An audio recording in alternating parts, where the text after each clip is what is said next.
Angiography ये शब्द सुनते ही ना मन में थोड़ी सी घबराहट, थोड़े सवाल जरूर आते हैं। अरे ये कोई बड़ी सर्जरी तो नहीं, इसमें कोई खतरा तो नहीं होता? आज हम इन्हीं सब सवालों के जवाब ढूंढेंगे और एंजियोग्राफी को बिल्कुल आसान भाषा में समझेंगे। तो चलिए सबसे पहले सबसे बड़े कंफ्यूजन को ही दूर करते हैं। आखिर ये एंजियोग्राफी है क्या? कोई सर्जरी है या सिर्फ एक टेस्ट? ये जानना बेहद जरूरी है क्योंकि सही जानकारी से ही डर खत्म होता है। देखिए, डर लगना बहुत स्वाभाविक है।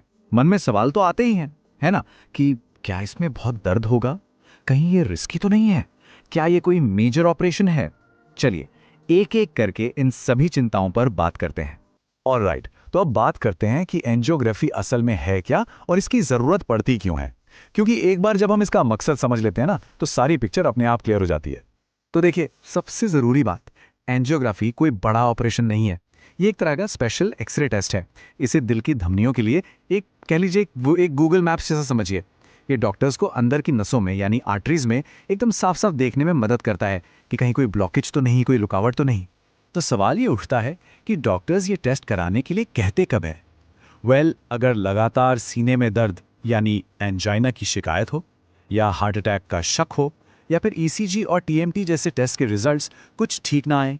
असल में किसी भी बड़ी हार्ट प्रोसीजर जैसे कि बाईपास या एंजियोप्लास्टी से पहले ये एक रोड मैप की तरह है, ताकि डॉक्टर्स को प्रॉब्लम की जड़ का पता चल सके। अच्छा, किसी भी चीज का डर कम करने का सबसे अच्छा तरीका क्या है? उसे जान लेना। तो चलिए अब देखते हैं कि इस प्रोसीजर के दौरान आखिर होता क्या है, स्टेप बाय स्टेप। और इससे पहले कि हम आगे बढ़ें, एक बात फिर से साफ कर दूं जो बहुत जरूरी है।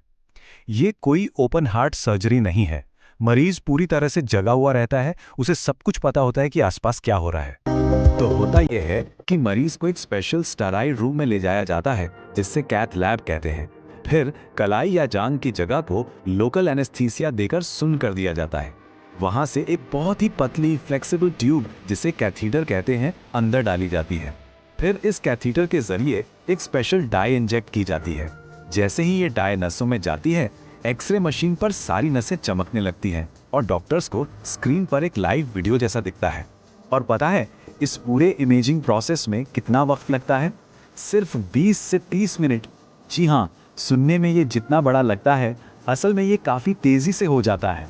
चलिए अब आते हैं उन दो सबसे बड़े सवालों पर जो हर किसी के मन में होते हैं।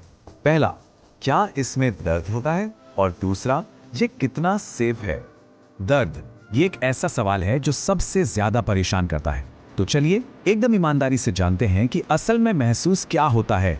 देखिए, जब लोकल एनेस्थीसिया लगाया जाता है तो बस एक सुई की हल्की सी चुभन होती है। उसके बाद वो हिस्सा पूरी तरह सुन्न हो जाता है। हाँ, जब डाई इंजेक्ट की जाती है तो कुछ पलों के लिए पूरे शरीर में एक गर्म लहर सी महसूस हो सकती है, बस। सबसे जरूरी बात यह है कि इसमें कोई तेज असहनीय दर्द बिल्कुल नहीं होता। अब बात सेफ्टी की। एंजियोग्राफी एक बहुत ही स्टैंडर्ड और रूटीन प्रोसीजर है। मतलब ये रोजाना हजारों की तादाद में पूरी दुनिया में सेफली की जाती है। हाँ, हर मेडिकल प्रोसीजर की तरह इसमें भी बहुत मामूली रिस्क होते हैं, जैसे हल्का सा खून आना या डाई से एलर्जी। लेकिन ये बहुत बहुत ही रेयर है और ये हमेशा एक एक्सपीरियंस्ड कार्डियोलॉजी टीम की देखरेख में एक हाईली कंट्रोल्ड एनवायरनमेंट में ही की जाती है। और प्रोसीजर के बाद क्या? बस कुछ घंटों के लिए मरीज को ऑब्जर्वेशन में रखा जाता है, ये पक्का करने के लिए कि सब ठीक है। और ज्यादातर मामलों में उसी दिन या अगले दिन हॉस्पिटल से छुट्टी भी मिल जाती है। तो अब जब हम इस पूरे प्रोसेस को समझ चुके हैं, तो चलिए अपना नजरिया बदलते हैं। एंजियोग्राफी को एक डरावनी प्रक्रिया की तरह नहीं, बल्कि एक जान बचाने वाले, एक लाइफ सेविंग टूल की तरह देखते हैं।